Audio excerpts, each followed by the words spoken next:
രാഹുൽ മാങ്കൂട്ടത്തിൽ അവസാനം അടിയറ പറഞ്ഞു. പറഞ്ഞല്ല, പറയിപ്പിച്ചതാണ്. അപ്പോൾ കേരള പോലീസ് ഒരു നിര്യാതന ബുദ്ധിയോടുകൂടി അയാളെ നേരെ പെരുമാറുന്നു എന്നുള്ളത് സത്യമായ ഒരു കാര്യമാണ്. അതിന് കാരണങ്ങളുണ്ട്. പോലീസിനെ ഒരുപാടിട്ട് ചുറ്റിച്ചു. അയാൾ വളരെ മിടുക്കനായിട്ട് ഒളിച്ചു കടന്നു. 2 കേസുകളിൽ ആദ്യ ഒരു കേസിൽ മുൻകൂർ ജാമ്യം അപേക്ഷ തള്ളി എന്നിട്ട് പോലും ഒളിച്ചു നടന്നു. ഹൈക്കോടതി കൊടുത്തു.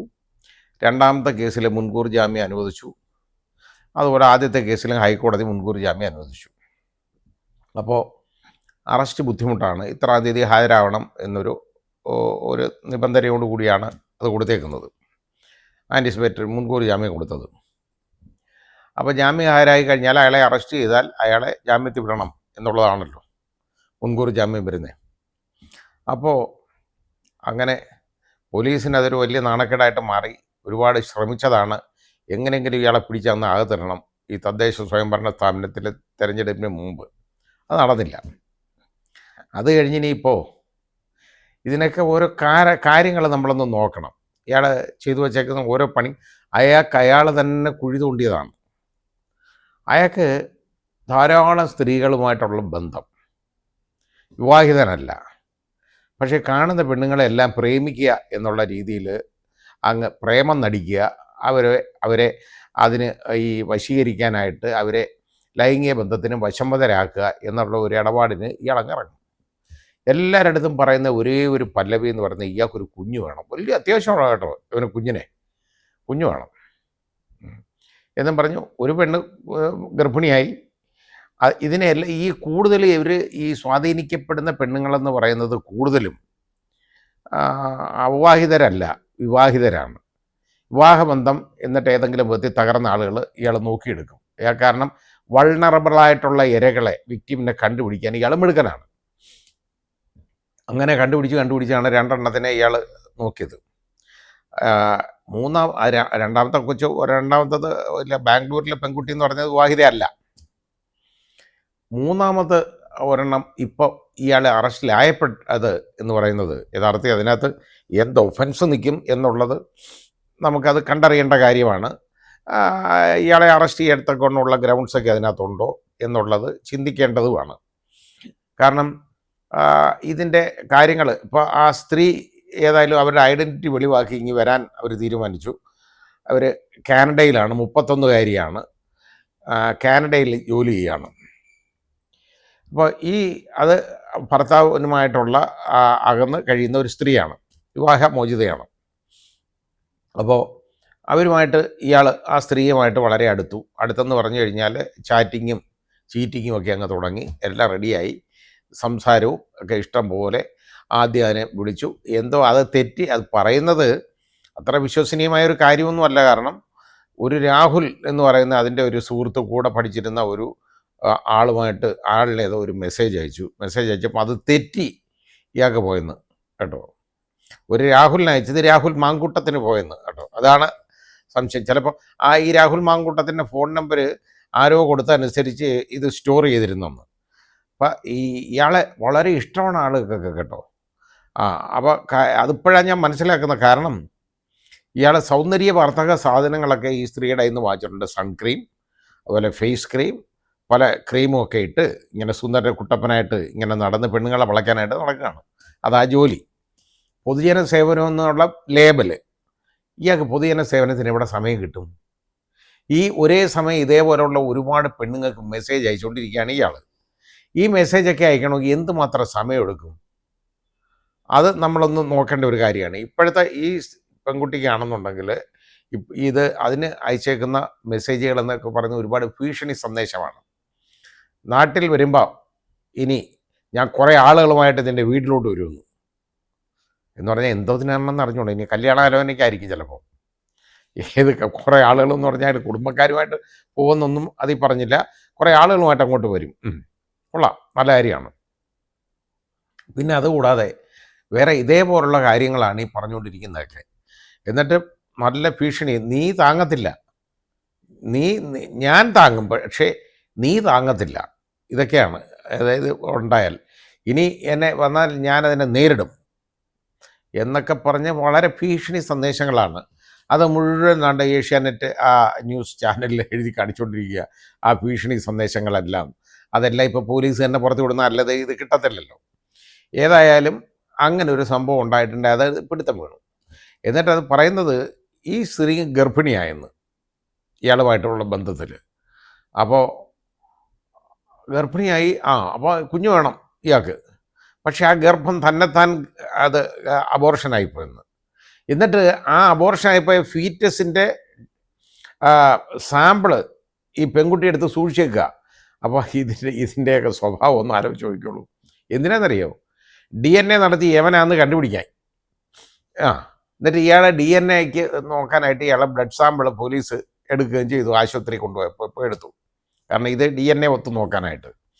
അപ്പോൾ ഈ സ്ത്രീയായിട്ട് ബന്ധമുണ്ടായിരുന്നു എന്ന് സ്ഥാപിക്കാൻ. ഇനി ബന്ധമുണ്ടായിരുന്നെന്ന് സ്ഥാപിച്ചാൽ ഇപ്പോൾ ഇയാൾ എങ്ങനെ ഇയാൾക്കെതിരെ, അതായത് ഇത് ഈ രാഹുൽ മാങ്കൂട്ടത്തിൽ പറയുന്നത് ഹോട്ടൽ മുറി ഈ പെൺകുട്ടി എടുത്തെന്നുള്ളതാണ്, ഹോട്ടലിൽ താമസിക്കാനായിട്ട് ആയിരിക്കാം. കാരണം കാശുണ്ടല്ലോ. പിന്നെ ഇയാൾക്ക് പൈസ ഇല്ലെന്ന് പറഞ്ഞ് ഇയാൾ കാശ് വാങ്ങിയിട്ടുണ്ട്. ഇയാൾ അവരുടെ കയ്യിൽ നിന്ന് ഏതാണ്ട് നീല ഡയലുള്ള വാച്ച് വേണമെന്ന് പറഞ്ഞാൽ അതൊക്കെ അയച്ചു കൊടുത്തിട്ടുണ്ട്. പണം അയച്ചു കൊടുത്തിട്ടുണ്ട്. ആ രീതിയിലൊക്കെയുള്ള ഇടപാടുകളും ഉണ്ട്. സാമ്പത്തികമായിട്ടുള്ള ചൂഷണം പോലും ഉണ്ട്. ഒരു MLA എന്ന് ആലോചിക്കണം നമുക്ക്. അതിനു മുമ്പ് പൊതുപ്രവർത്തനമാണല്ലോ വൈപ്പ്. ഇയാൾ എങ്ങനെ യൂത്ത് കോൺഗ്രസിൻ്റെ ഇവിടുത്തെ ഈ സംസ്ഥാന പ്രസിഡൻ്റായി എന്നുള്ളത് ചിന്തിക്കേണ്ട കാര്യമാണ്. കാരണം പെട്ടെന്നൊരു ദിവസം പൊട്ടിമുളച്ച് വന്ന ഒരാളാണ് അയാൾ. ഷൂന്ന് ഉയരത്തിലേക്ക് ബഹിരാകാശത്തേക്ക് ഇതൊക്കെ പോകുന്ന മാതിരി, നമ്മുടെ PSLV പോകുന്ന മാതിരി പോയതാണ്. മേലോട്ട് പോയി. പതനമെന്ന് പറയുന്നത് അതിഭയങ്കരമാണ്. The higher you go the harder you fall എന്ന് പറയുന്ന പ്രിൻസിപ്പിളാണ് ഇവിടെ നടക്കുന്നത്. അത്രത്തോളം വീഴ്ചയുടെ ആഘാതം ഭയങ്കരമായിരിക്കും ഉയരം കൂടുന്തോറും.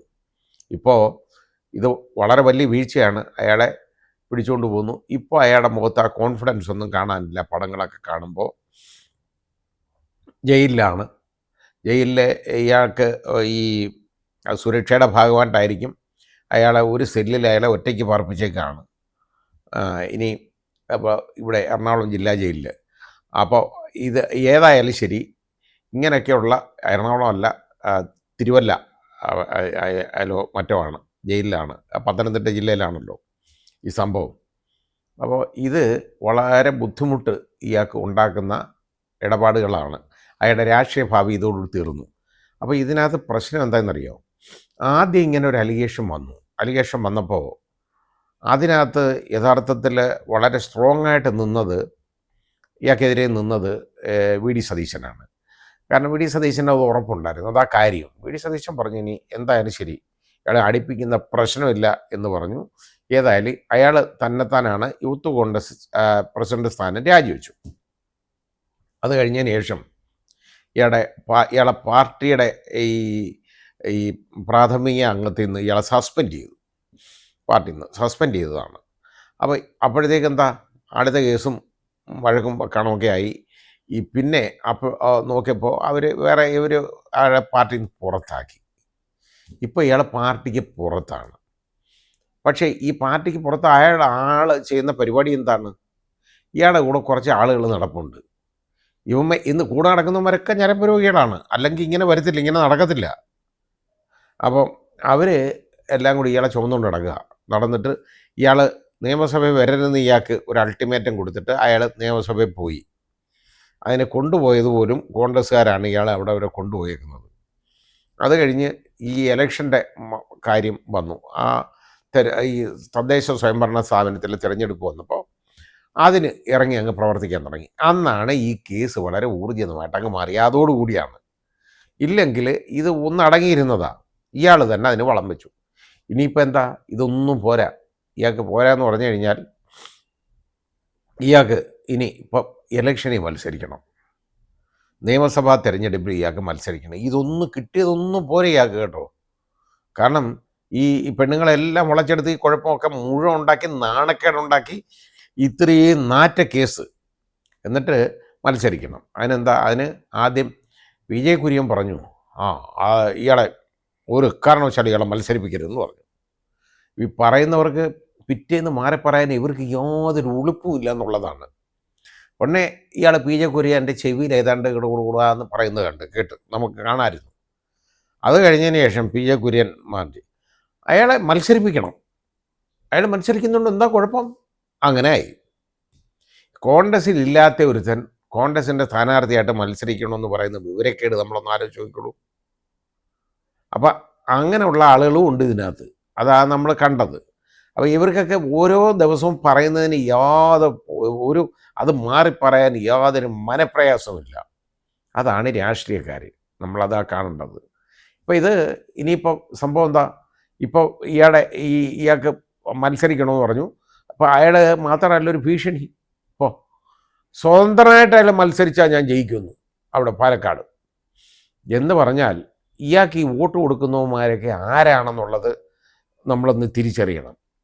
കാര്യം ഇങ്ങനെയുള്ള ഒരുത്തൻ എസ്റ്റാബ്ലിഷ് ചെയ്തു പെണ്ണുപിടിയാണ് ജോലി, പെണ്ണുങ്ങളുടെ കയ്യിൽ നിന്ന് പണം വാങ്ങിക്കാറുണ്ട്, അവരെ ഭീഷണിപ്പെടുത്താറുണ്ട്, അവർക്കെല്ലാം കൊച്ചിനെ ഉണ്ടാക്കി കൊടുക്കണമെന്നുള്ളതാണ് ഇയാളുടെ ആപ്തവാക്യം. ഇങ്ങനെയുള്ള ഒരുത്തനെ അയാൾക്ക് മത്സരിച്ചാൽ, സ്വതന്ത്രമായിട്ട് മത്സരിച്ചാൽ ആലും ഞാൻ ജയിക്കും എന്ന് പറഞ്ഞാൽ ആളുകൾ വോട്ട് കൊടുത്താലല്ലേ ജയിക്കുള്ളൂ.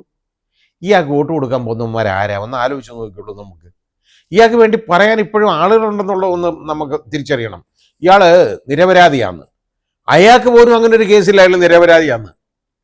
ശരിയാണ്, അയാളിങ്ങനെ നടക്കുന്നു, വഴിവിട്ട ബന്ധമുണ്ട്, അത് ഇഷ്ടം പോലെ ഉണ്ട്, അത് അയാൾക്ക് അനുവദനീയമാണെന്നുള്ള രീതിയിലാണ് അയാളുടെ പെരുമാറ്റം. അയാൾ പറയുന്ന പരസ്പര സമ്മതത്തോടുകൂടിയുള്ള ലൈംഗിക ബന്ധം, ഉഭയസമ്മതപ്രകാരമുള്ള ലൈംഗിക ബന്ധം, വീഴ്ച, ഒരു കുഴപ്പമില്ലെന്നാണ്. ഇങ്ങനെയുള്ള തന്നെ ആക്കണം ഈ MLA-യും അതുപോലെ മന്ത്രിയും എല്ലാമായിട്ട് ഇയാളെ തന്നെ ആക്കണം. ഇതാ വേണ്ടത് നമുക്ക്. അപ്പം നമ്മളിപ്പോൾ കാണുന്ന കാഴ്ചകളെല്ലാം അങ്ങനെയുള്ളതാണല്ലോ. അപ്പോൾ ഇത് ഇയാളെ തന്നെ വേണം, നിർബന്ധമാണ് അവിടുത്തെ ജനങ്ങൾക്ക് കേട്ടോ എന്നാ പറയുന്നത്. കുറേ പേര് ഇതിനൊക്കെ അങ്ങ് മെസ്സേജ്, രാഹുൽ വളരെ ഭയങ്കര കയ്യും കാലും ഒക്കെ കാണിച്ചാണ് രാഹുലിന് വേണ്ടി അയക്കുന്നത് എന്ന് പറഞ്ഞാൽ ഇയാൾക്ക് കുറേ തൊഴിലാളികൾ ഇയാളുടെ കീഴിലുണ്ട്. അതായത് ഈ സോഷ്യൽ മീഡിയയിൽ ഇയാളെ ഡിഫെൻഡ് ചെയ്യാൻ വേണ്ടി കുറേ തൊഴിലാളികളുണ്ട്. ഞാൻ ഉള്ളതാണ്, സ്ഥിരമായിട്ട് കാണുന്നതാണ്. അപ്പോൾ അത് ഇപ്പോൾ അവന്മാരെങ്കിലും വിട്ടിട്ട് ഓടും ഇയാളെ. കാരണം ഇയാളതിനോട് ഇനി സംസാരിക്കാൻ പോയി കഴിഞ്ഞാൽ സംസാരിക്കുന്നവനല്ല ഇതാ ജോലിയെന്ന് വരത്തില്ലേ. അപ്പോൾ അതല്ലേ. അപ്പോൾ ഇങ്ങനെ ഇപ്പോൾ എന്തായാലും അവസാനം വന്ന് ഇതായി. ഇപ്പോൾ കേസ് രജിസ്റ്റർ ചെയ്തപ്പോൾ ഒരു മുഖ്യമന്ത്രിക്ക് ഒരു ഇമെയിലാണ് ഈ സ്ത്രീ ആദ്യം അയക്കുന്നത്. അയച്ചു കഴിഞ്ഞതിന് ശേഷം പോലീസ് അവരുമായിട്ട് ബന്ധപ്പെട്ടിട്ട് ഈ അവരെ മൊഴി റെക്കോർഡ് ചെയ്ത് എങ്ങനെയാണെന്ന്, അതായത് ആ വീഡിയോ കോൺഫറൻസിങ്ങിലൂടെ ആ മൊഴി ഒക്കെ രേഖപ്പെടുത്തി കേസും രജിസ്റ്റർ ചെയ്തു. ഇപ്പോൾ എന്തായാലും അറസ്റ്റിലായി. ഇനി ഇറങ്ങിപ്പോകുന്നത് അത്ര എളുപ്പമുള്ളൊരു കാര്യമല്ല. പക്ഷേ ഇതിനകത്ത് എന്തോ ഒഫൻസ് നിലനിൽക്കും എന്നുള്ളത് എനിക്ക് സംശയമുണ്ട്. കാര്യം ഇത് കണ്ടിട്ടും ഇത് വായിച്ച് മനസ്സിലാക്കിയിട്ട് ഇതിനെക്കുറിച്ച് കേട്ടിട്ടും ഉഭയസമ്മതപ്രകാരം ഇയാൾ പറയുന്നവരുള്ള ഒരു ലൈംഗിക വീഴ്ച എന്നുള്ളതാണ്. അത് അങ്ങനെയുള്ളത് എന്ന് പറയുന്നത് ഒരിക്കലും ബലാത്സംഗമാവത്തില്ല. അങ്ങനെ ഇതിനെ ബലാത്സംഗം ചെയ്തു എന്നുള്ളത് എസ്റ്റാബ്ലിഷ് ചെയ്യാൻ കുറച്ച് ബുദ്ധിമുട്ട് ഉണ്ടെന്നാണ് എനിക്ക് തോന്നുന്നത് ഇത് കേട്ടിട്ട്. ഇനി അത് ഇറ്റ് ഡിപ്പെൻസ്, എവിഡൻസ് അനുസരിച്ചിരിക്കും. ഏതായാലും ഈ അതിജീവിതമാരുടെ ഒരു പട തന്നെ ഇയാളുടെ പുറകെ ഉണ്ടെന്നുള്ളതാണ് നമ്മൾ മനസ്സിലാക്കേണ്ടത്. ഒരുപാട് പേരുണ്ട്, ഇനി പുറത്ത് ഒരുപാട് വരാനുണ്ടെന്നാണ് പറയപ്പെടുന്നത്. കാരണം ഇതാ ജോലി, ഇയാൾക്ക് ഈ ജോലിക്ക് പോകണം, അതിൻ്റെ കൂടെ ഇവർക്കെല്ലാവർക്കും മെസ്സേജ് അയക്കണം, ഇവരെ എല്ലാം ഭീഷണിപ്പെടുത്തണം, അടക്കി നിർത്തണം, ഇവർക്കെല്ലാം കുഞ്ഞുങ്ങളെ ഉണ്ടാക്കണം. ഇതെല്ലാം വെച്ച് നോക്കുമ്പോൾ ഇയാൾക്ക് പൊതുപ്രവർത്തനത്തിന് സമയമില്ല. ഇയാളെ ഇതിലേക്ക് തന്നെ അങ്ങ് തിരിച്ചു വിടുന്നതായിരിക്കും നല്ലത്. ഇയാളെ ഇങ്ങനെ വളഞ്ഞിട്ട് പിടിച്ചു കൊണ്ടുപോയതിനെക്കുറിച്ച് അതൊന്ന് ചിന്തിച്ചു കഴിഞ്ഞാൽ അതിന് വേറൊരു വെർഷനും കൂടെ ഉണ്ട് കേട്ടോ. കാര്യം ഗവൺമെൻറ് വളരെ പ്രതിരോധത്തിലായിരുന്നു, മാർക്സിസ്റ്റ് പാർട്ടി പ്രത്യേകിച്ചും. അത് ഈ ശബരിമല സ്വർണ്ണക്കൊള്ള, അത് കഴിഞ്ഞപ്പോൾ അതിനകത്ത് ശബരിമല, അതായത് മാർക്സിസ്റ്റ് പാർട്ടിയിലെ ഒരു 3 നേതാക്കൾ അകത്ത് കിടന്ന് സസുഖം ജയിലിൽ വാഴുന്നുണ്ട്. അപ്പോൾ അതെല്ലാം കഴിഞ്ഞപ്പോഴത്തേക്ക് പിന്നെ വന്നപ്പോൾ തന്ത്രിയുടെ അറസ്റ്റ്. ഇനി തന്ത്രിയിൽ നിന്നും മന്ത്രിയിലേക്കുള്ള ദൂരം വളരെ കുറവാണ് എന്നുള്ള ഒരു കാഴ്ചപ്പാട് വരുന്നു. ഇതൊക്കെ വന്നു കഴിഞ്ഞപ്പോൾ അന്ന് ആളുകളുടെ ശ്രദ്ധയൊന്ന് മാറാനും ഇതിൻ്റെ ചർച്ചയൊന്ന് വഴിതിരിച്ചു വിടാനും കൂടെ വേണ്ടിയാണ് ഇപ്പോൾ ഈ രാഹുൽ മാങ്കൂട്ടത്തിനെ പോയി പിടിച്ചതെന്ന് പറയപ്പെടുന്നു. പക്ഷേ ഈ രാഹുൽ മാങ്കൂട്ടത്തിൻ്റെ ഈ കാര്യമെന്ന് പറഞ്ഞാൽ നമ്മൾ നോക്കണം, ഇത് ഒരു പരസ്പര സമ്മതപ്രകാരമുള്ള ബന്ധമാണെന്നുണ്ടെങ്കിൽ ഇതിനകത്ത് ബലാത്സംഗം ഒന്നും നിൽക്കുന്നതല്ല, റേപ്പല്ല. പക്ഷെ അതിനകത്തെ ബാക്കി കാര്യങ്ങൾ അറിയാതെ നമുക്കൊന്നും പറയാൻ പറ്റത്തില്ല. പിന്നെ ഇയാൾ ഈ ഭീഷണിപ്പെടുത്തുന്നു, ഈ പെണ്ണ് ഗർഭച്ഛിദ്രം നടത്തിയതിൻ്റെ അതിൻ്റെ ഈ ഭ്രൂണത്തിൻ്റെ സാമ്പിൾ എടുത്ത് വെച്ചേക്കുന്നത്. ഇതൊക്കെ ഒന്ന് ആലോചിച്ച് നോക്കിയുള്ളൂ. പ്രിസർവ് ചെയ്ത് വെച്ചേക്കാന്ന് സാമ്പിള്. ഇവരൊക്കെ നല്ല ആൾക്കാരാണ്, അത് നമ്മൾ പറഞ്ഞാൽ മതി. അപ്പം ഇത് എന്തിനെ എടുത്തു വെച്ചെന്ന് ചോദിച്ചു കഴിഞ്ഞാൽ ചിലപ്പോൾ ഇവൻ ഭീഷണിപ്പെടുത്തിയോണ്ടായിരിക്കും. എന്നാൽ ഇതൊക്കെ ചെയ്ത് ഇങ്ങനെയൊക്കെ വൃത്തികളെല്ലാം കാണിച്ച് പിന്നെ ഇതിൻ്റെ പുറകെ ഈ ഭീഷണി എന്തിനാ ഇതിൻ്റെ പുറകെ നടന്ന്? ഏതായാലും ശരി, കുറേ നാൾ മിക്കവാറും സസുഖം ജയിലിൽ വാഴാം എന്ന് തോന്നുന്നു.